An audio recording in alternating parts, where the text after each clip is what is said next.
All over this unhappy globe, there are heroic volunteers putting up a selfless battle on behalf of the wretched of the earth. But only one of these is considered to have invisible means of support, to be nothing less than a saint. What makes Theresa of Calcutta so divine?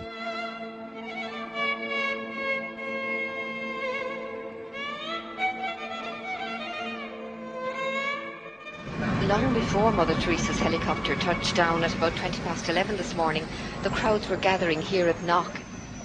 Among all of you who have made this pilgrimage to Knock this afternoon, we are privileged to have with us as a special guest at this Mass a pilgrim who has come from afar, a woman whose worldwide symbol for goodness and holiness. Not many claims made by the Irish clergy are widely or uncritically accepted, even in Ireland. But the saintliness of an Albanian nun named Agnes Boiaciu is a proposition that's accepted by many who are not even believers.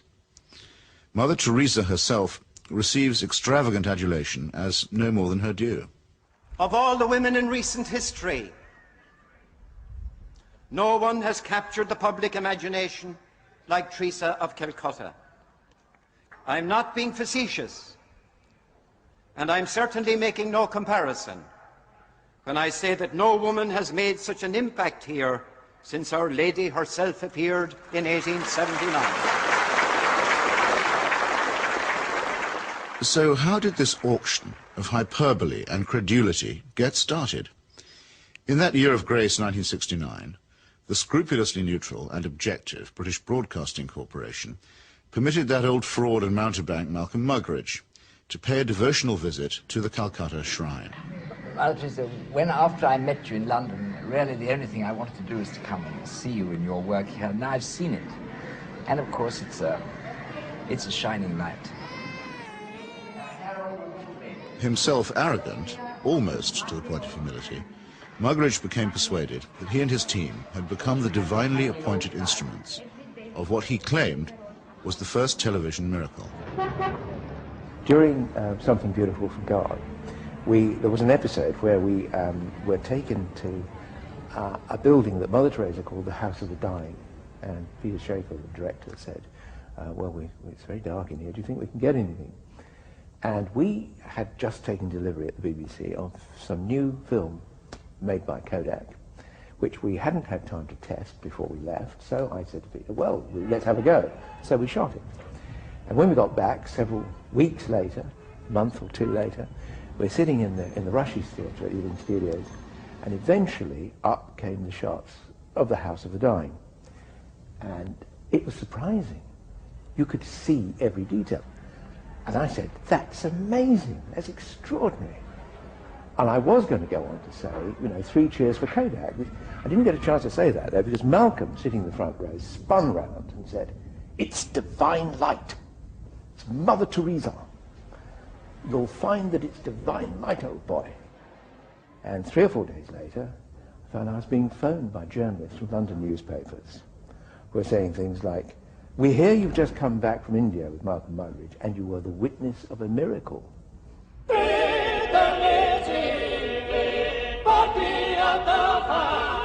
And a star was born. This profane marriage between tawdry media hype and medieval superstition gave birth to an icon which few have since had the poor taste to question. It's like you're actually seeing a living saint. Give a man a reputation as an early riser, said Mark Twain, and that man can sleep till noon. How does the reputation of Holy Mother Teresa look if, just for a moment, we switch off Malcolm Muggeridge's kindly light?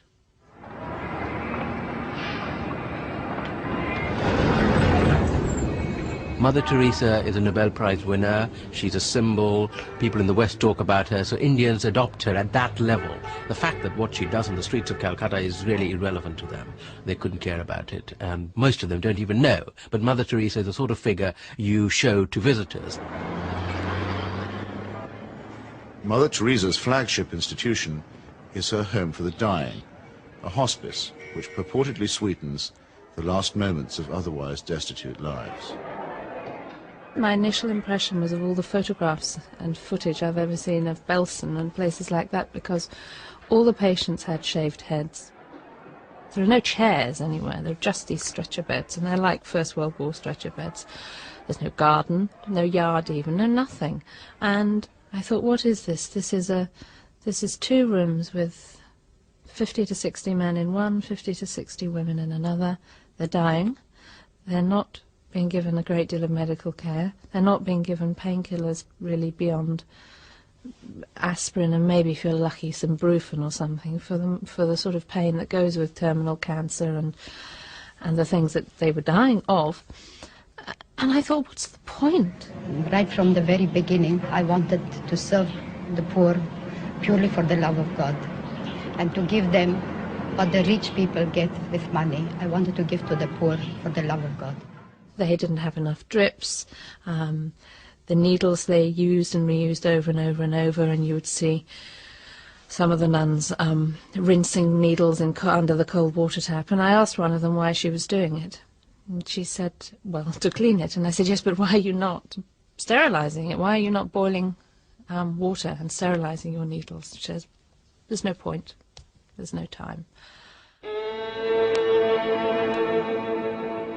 Mother Teresa's cult of death and suffering depends for its effect on the most vulnerable and helpless, abandoned babies, say, or the terminally ill, who supply the occasions for charity and the raw material for demonstrations of compassion.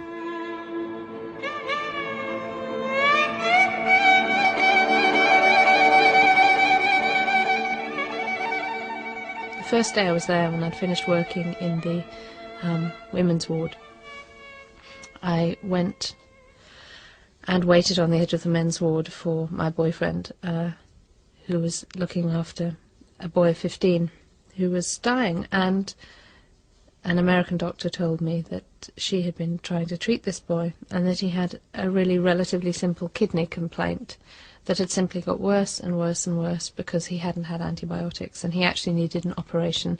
I don't recall what the problem was. She did tell me. And she was so angry, but also very resigned, which so many people become in that situation. She said, well, they won't take him to hospital. And I said, why? All you have to do is get a cab, take him to the nearest hospital, demand that he has treatment, get him an operation. She said, they don't do it. They won't do it. If they do it for one, they do it for everybody. And I thought, but this kid's 15.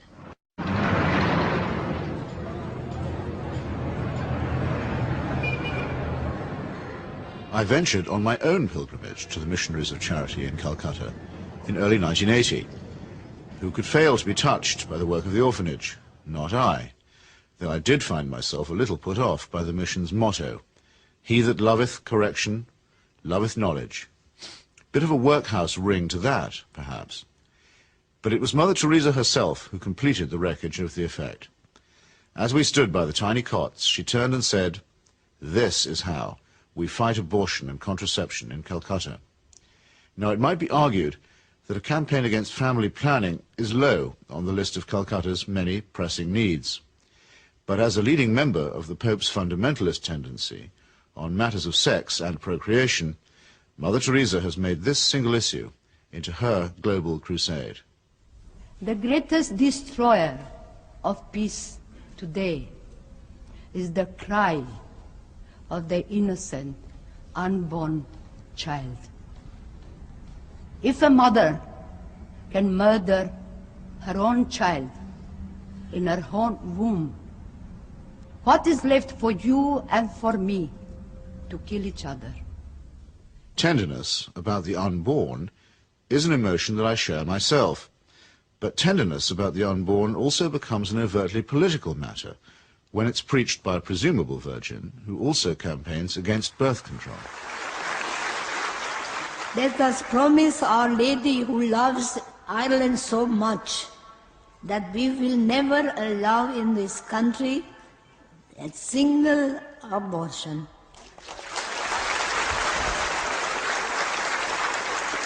And no contraceptives. Mother Teresa has no politics, so she maintains, and so many people believe. But when she came to London in 1988, ostensibly as an advocate for the homeless, she bent the ear of the Iron Lady and sought to steer her to the support of a bill limiting abortion. The sponsors of that bill, who arranged the meeting, were in no doubt that her intervention was political.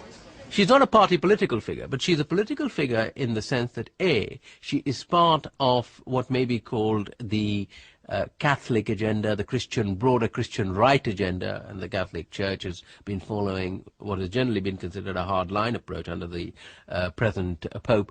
Now, she's part of that agenda, and that is fairly political agenda. I mean, you know, no abortion, opposition to birth control, ideas like that are fairly, you could say they would be contested in the political arena. And the second factor is that she is also part, if you like, of the Western agenda, where the West is still part of the Third World.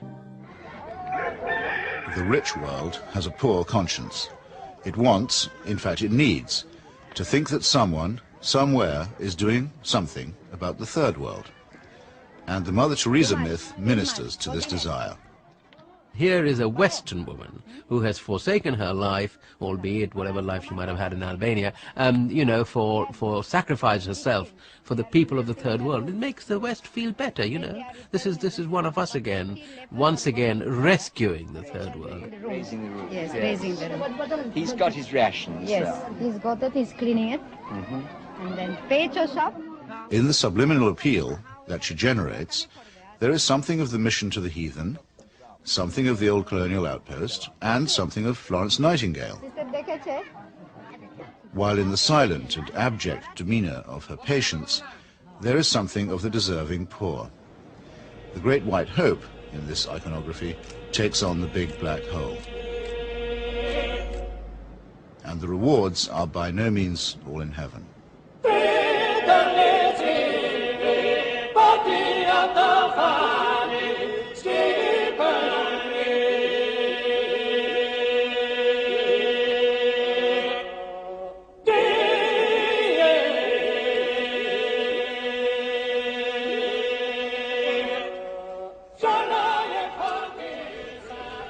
For someone whose kingdom is not of this earth, Mother Teresa has an easy way with thrones, dominions, and powers. Why do the rulers of this sinful and selfish world find her so awfully congenial? Is it because she returns the compliment? She may or may not comfort the afflicted, but she has certainly never been known to afflict the comfortable. Some people see her here, posing with Ron and Nancy. In the truest sense, citizens of the world. Mother Teresa is. The very hand that bestowed the Medal of Freedom on Mother Teresa armed and paid the death squads of Central America. Accepting the award, with her customary modesty, on behalf of all the world's poor, she croaked, "I never realized that you loved the people so tenderly." I must say, I hadn't noticed that either. Reagan's proxies murdered, among many others, 4 American nuns and the Catholic Archbishop of San Salvador at the very moment that he was celebrating Mass. But, visiting the slaughterhouse states of the region during that period, Mother Teresa found nothing untoward. Everything was peaceful in the parts of the country we visited, she claimed, after touring the killing fields of Guatemala, adding for good measure, "I do not get involved in that sort of politics."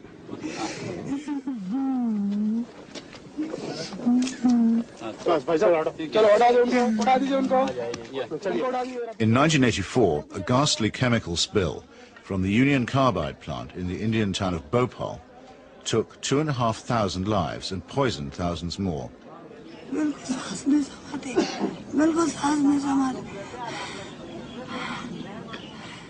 This was an act not of God, but of a negligent multinational corporation.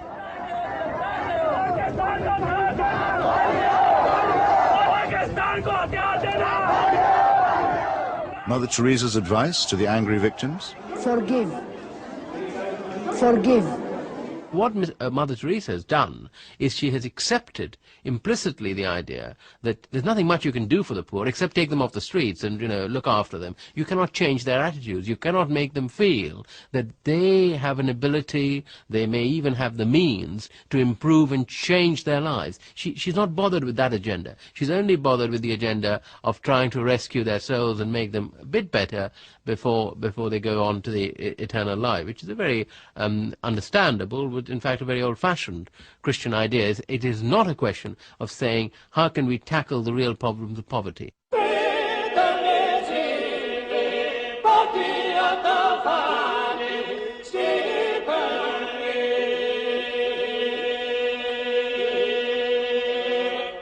Like most people who claim to be apolitical, Mother Teresa is in practice and in theory an ally of the status quo, and when the status quo is threatened, a trusted ally of the conservative forces. This places her in bold contrast to those, even among the religious, who have rejected the fatalistic and submissive conclusions about poverty that are promulgated by Catholic traditionalists like her.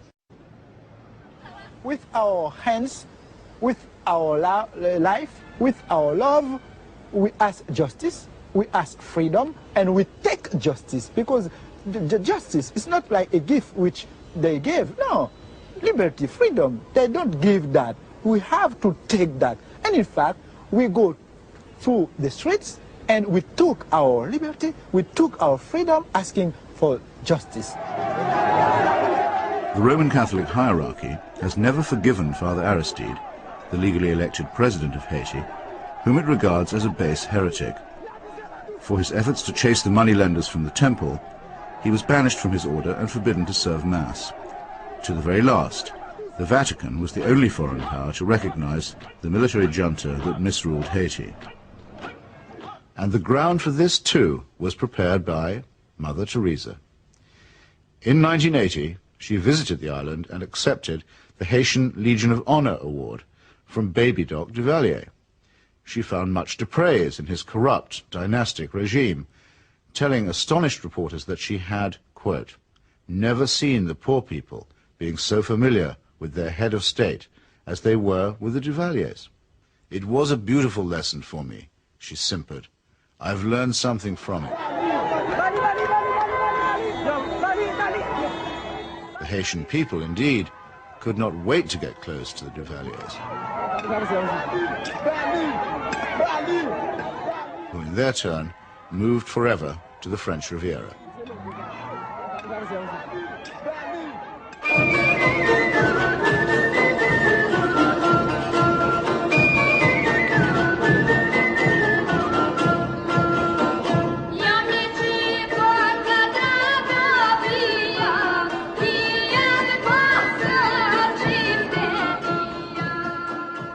Mother Teresa admires the strength of the powerful almost as highly as she recommends the resignation of the poor.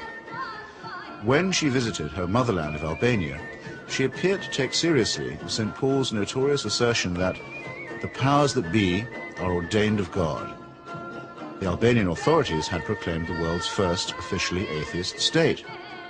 They had persecuted all forms of worship except that of their leader, Enver Hoxha. No whit abashed, Mother Teresa laid a bouquet on Hoxha's tomb. Not content with honoring a Stalinist murderer and despot, she also bestowed a wreath on the monument of Greater Albania, a cause that was once smiled upon by Pope Pius IX and his friend, Benito Mussolini.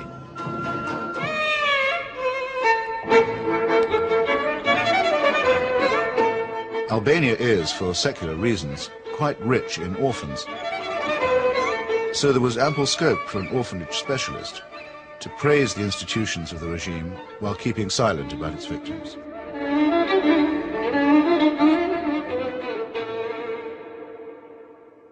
If it sometimes seems that the Saint of Calcutta is never actually in Calcutta at all, this may be because she operates more as the roving ambassador of a highly politicized papacy.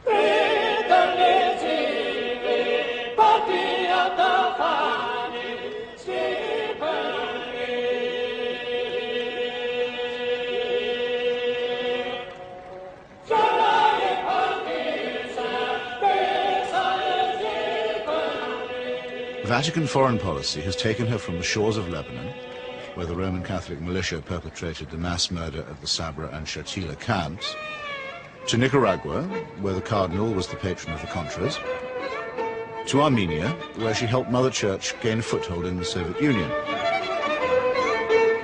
In return, the present Pope is known to have placed her on the fast track for canonization. This is the kind of politics in which she does indeed get involved.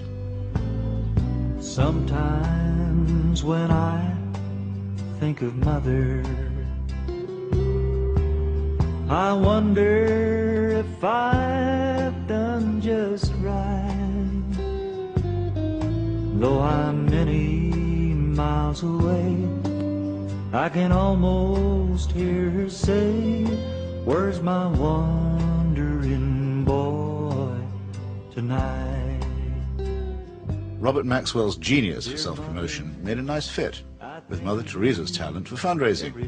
It became hard to decide which of the two was using which, or was it both? In the United States, Mother Teresa accepted well over $1 million from Mr. Charles Keating, a right-wing Catholic fundamentalist and anti-pornography crusader who was also a California savings and loan tycoon.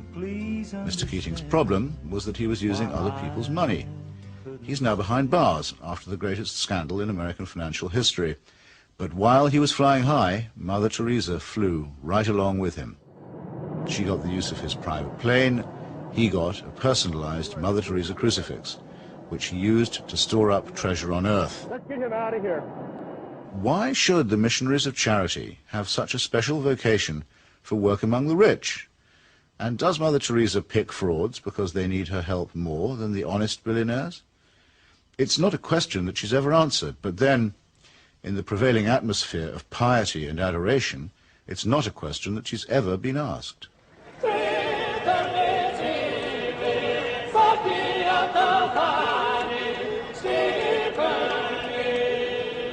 The Teresa cult is now a missionary multinational, with annual turnover in the tens of millions. If concentrated in Calcutta, that could certainly support a large hospital, and perhaps even make a noticeable difference. But Mother Teresa has chosen instead to spread her franchise very thinly. To her, the convent and the catechism matter more than the clinic. Now we are in 105 countries and we have 500 convents all around the world, without counting India. Beautiful.